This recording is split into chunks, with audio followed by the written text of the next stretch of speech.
They call it the March of Death. For Elias Pilaf, it's probably the most difficult journey of his life. Yet still he makes it every single year. It was on this path through the forest that he fled for his life, running from Bosnian Serb soldiers.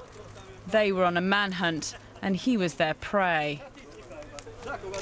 Every step during the way, during this way, it's full of very hard memories. I'm thinking about my friends, many relatives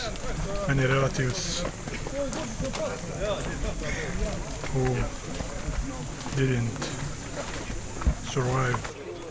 More than 1,000 people are walking with him.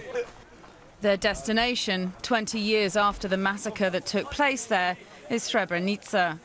They're going back to where the refugees fled from. It's 100 kilometers in 3 days. The scars of the war are still visible today. Minefields lie on each side of the pathway, reminders of a terrible time. It was hell. Through minefields, through fire, all days, all hours, all minutes, on every step.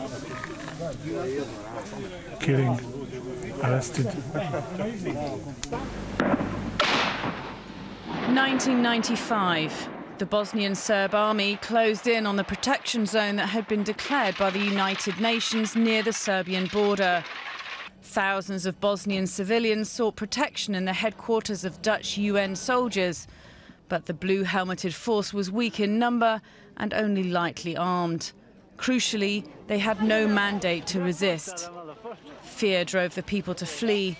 Thousands formed a column a kilometre long, desperately trying to reach safety. At the time, Elias Pilaf was a surgeon at Srebrenica's hospital. It was clear to him that the UN soldiers would not be able to defend the city. He had to make a decision and opted to flee. He left just an hour before the Bosnian Serb army took the city. The soldiers separated women and girls from the men and boys. They herded them onto buses. It was a final parting. More than 8,000 Muslim men and boys were killed, including Elias Pilaf's brother.